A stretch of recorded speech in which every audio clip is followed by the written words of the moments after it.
So, yung consumption on, ito, consumption on, ano to? Consumption of fixed capital. Ayan.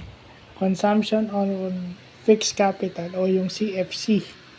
Yung decline daw ng fixed asset mo.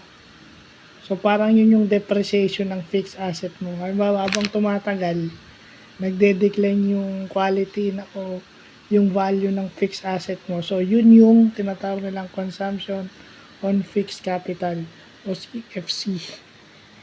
O, may mga ganung terms pala sa economics, saka sa sa managerial economics yan eh.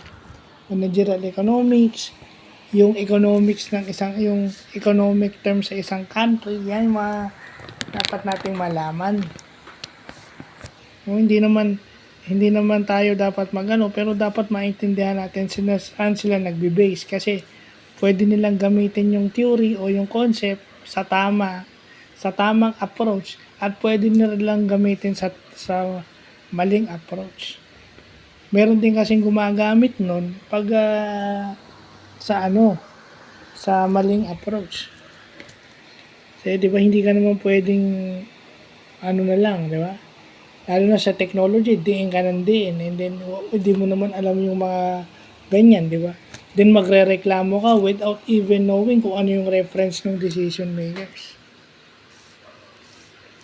So yung mga yung consumption of fixed capital, yung mga na-vlog ko kahapong marginal rate of transformation, yun yung mga bagay na dapat aware tayo.